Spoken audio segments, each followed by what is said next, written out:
The poem of the man God. The third year of the public life. Chapter 399. Jesus at Bether with Peter and Bartholomew. 13th of March, 1946. Jesus is walking through the rose thickets where the gatherers are busy. He has thus the opportunity of speaking to this person and that one, and also to the widow, whom Johanna charitably employed as a servant at Passover after the poor people's banquet. Her children are also there, and they now look better. Thriving and serene, they are working happily, each according to his own ability, while the younger ones, who cannot yet tell one rose from another, or choose them according to their shades and freshness, are playing with other little children in the quietest places, and their chattering mingles with the chirruping of nestlings, greeting from tree branches, the return of their parents with breakfuls of food. Jesus turns his steps towards these little ones, bending over them, caressing them, settling little quarrels and lifting up those who have fallen and are whimpering, as they have dirtied themselves with earth or have scratched their hands or faces on the ground. And tears, quarrels, jealousies subside at once, under the caresses and the words spoken by the innocent one to innocence.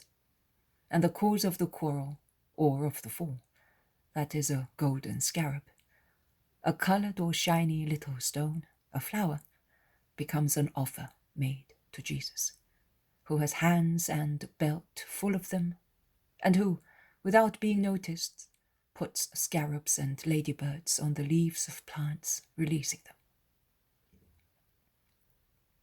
How many times I have now noticed Jesus' perfect tact towards little ones, in order not to mortify and disappoint them.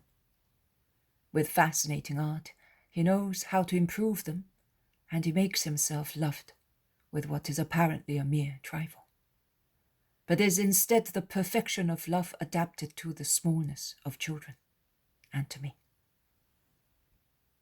Oh, he has treated me as a baby to improve my misery, to make himself loved. Afterwards, when I loved him with my whole self, he treated me with a heavy hand, as an adult, turning a deaf ear to my entreaties. Can you not see that I am a good-for-nothing?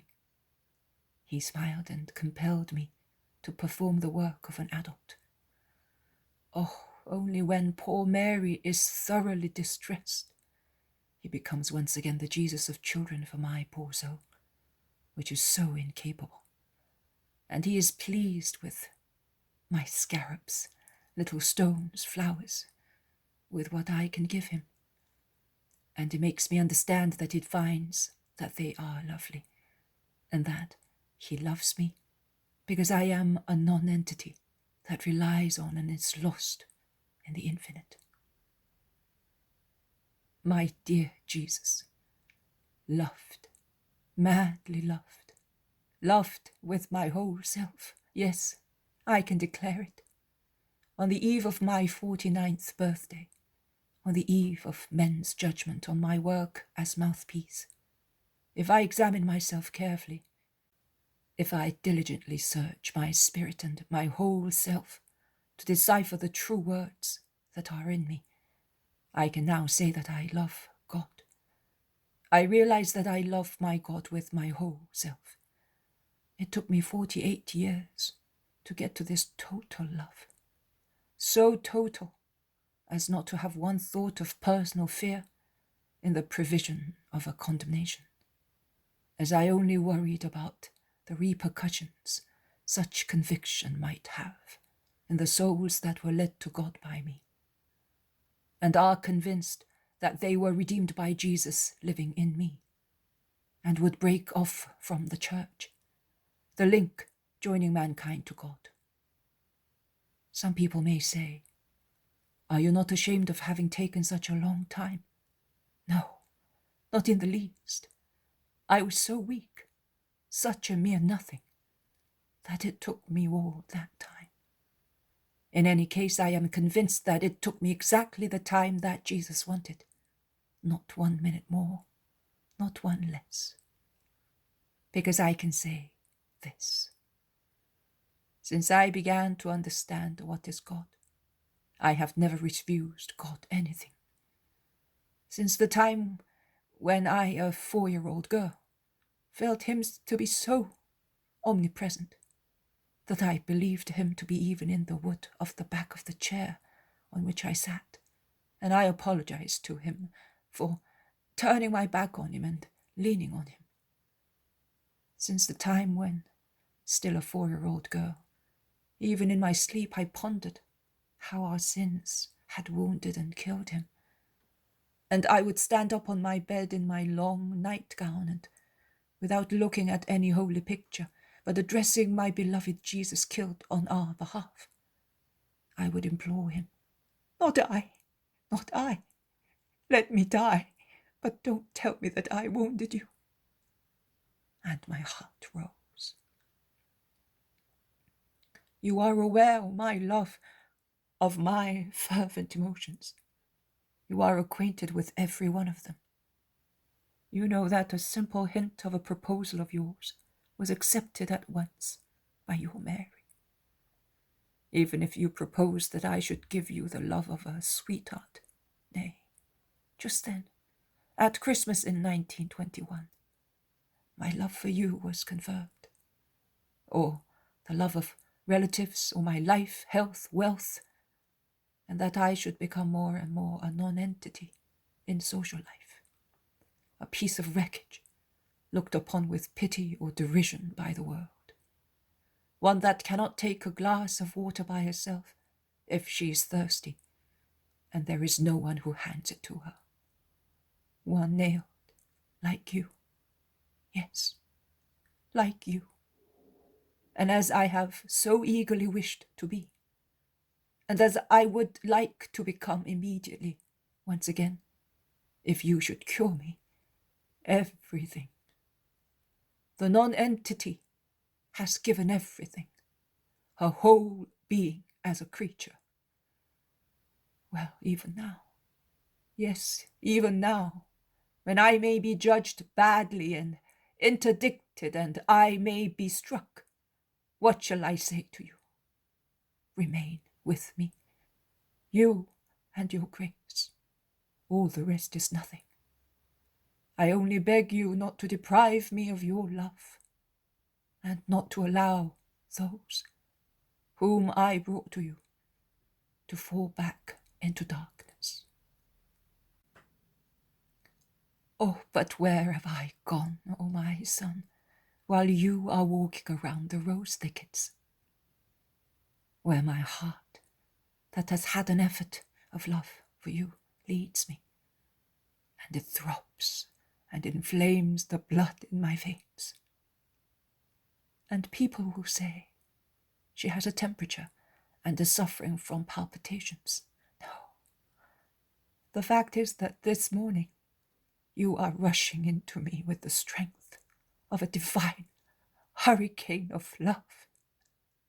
And I vanish in you as you pervade me. And I no longer think straight as a human creature, but I experience what it must be to live as seraphim. And I am inflamed and delirious, and I love you. I love you. I love you. Have pity in your love. Have pity. If you want me to live on and serve you, O most divine, eternal love, O most sweet love, O love of heaven and of creation, God, God, God. No, do not have pity, even more love, even more, to the extent of death on the stake of love. Let us melt into each other. Let us love each other, that we may be in the Father, as you said, praying for us. Let those who love me be where we are, one thing only. One thing only. That is one of the words of the gospel that have always made me sink into an abyss of loving adoration.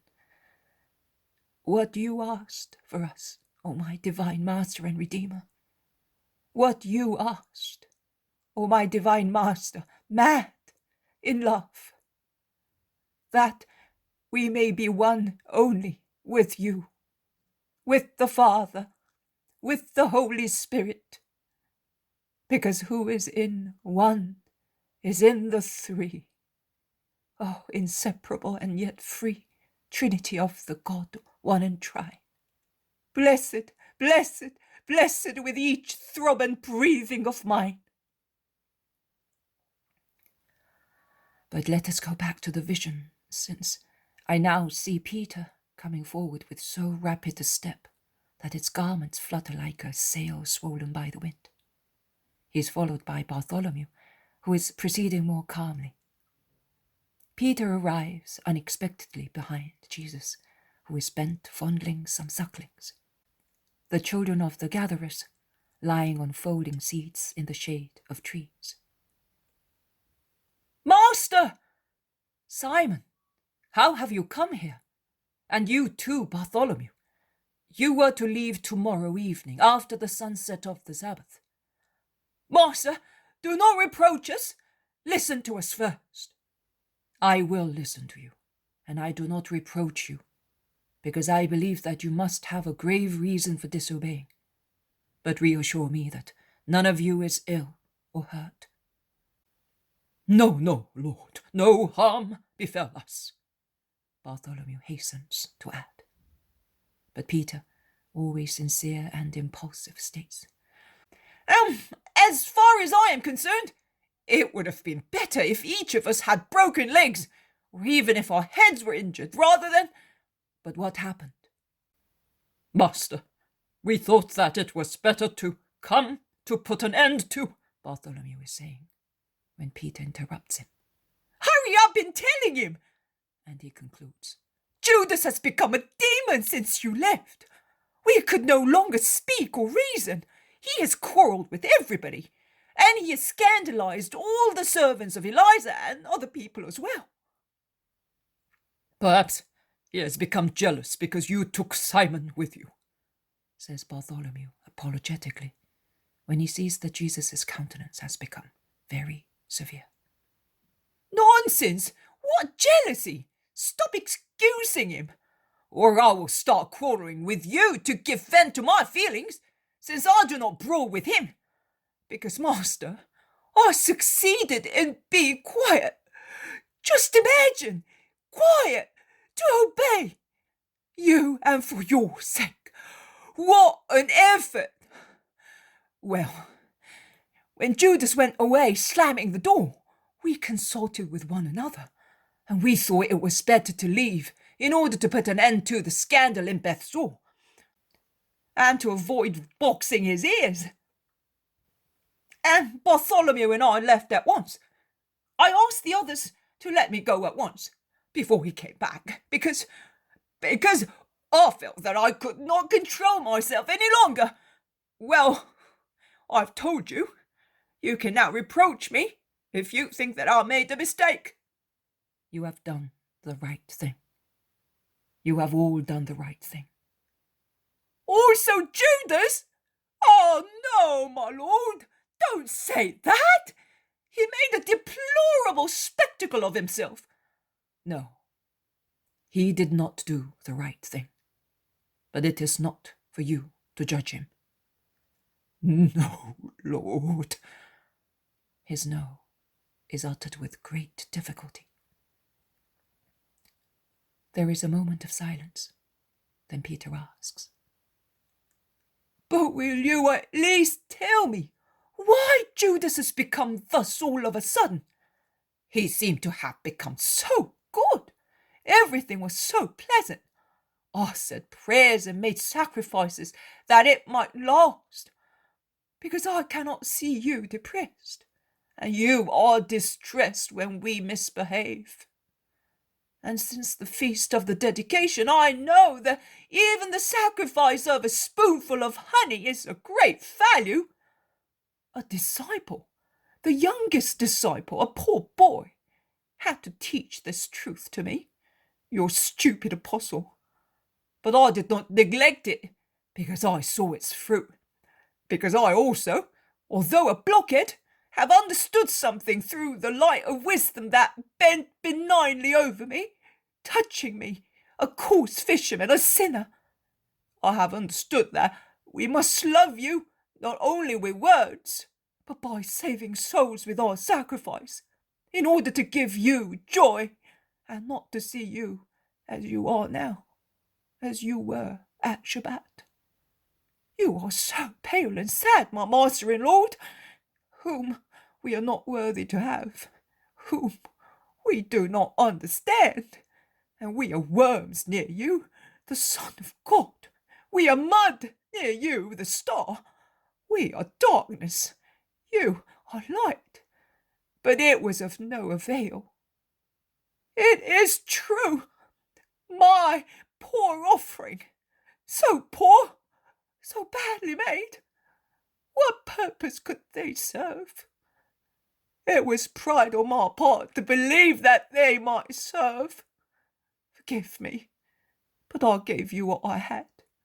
I offered myself to give you what I have, and I thought that I was justified, because I love you, my God, with all myself, with all my heart, and with all my soul, with all my strength, as it is written.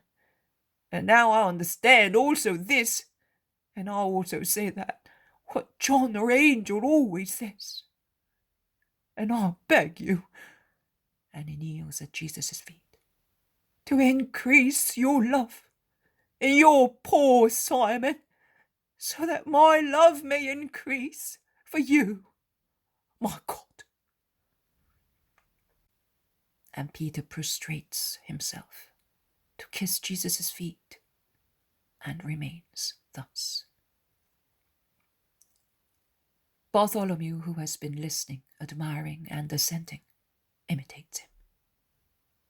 Stand up, my friends. My love grows deeper and deeper in you, and will grow more and more. And may you be blessed because of your hearts. When are the others coming? Before sunset. Very well.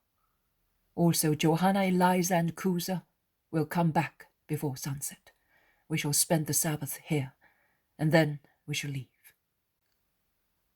Yes, my lord, but why did Johanna send for you so urgently? Could she not have waited? It had been arranged for us to come here.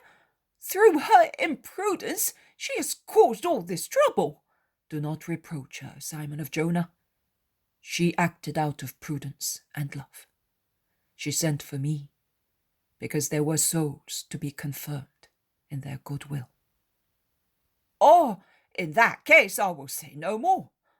But my lord, why has Judas changed so much? Forget about it. Enjoy this Eden, so full of flowers and peace. Enjoy your Lord. Leave and forget about humanity in all its worst forms, in its attacks against the soul of your poor companion. Remember only to pray for him very hard. Come, let us go to those little ones who are looking at us full of amazement. I was speaking to them of God a little while ago, from soul to soul, with love. And I was talking to the bigger ones through the beautiful things of God. And he embraces the waists of his 2 apostles and turns his steps towards a group of children waiting for him.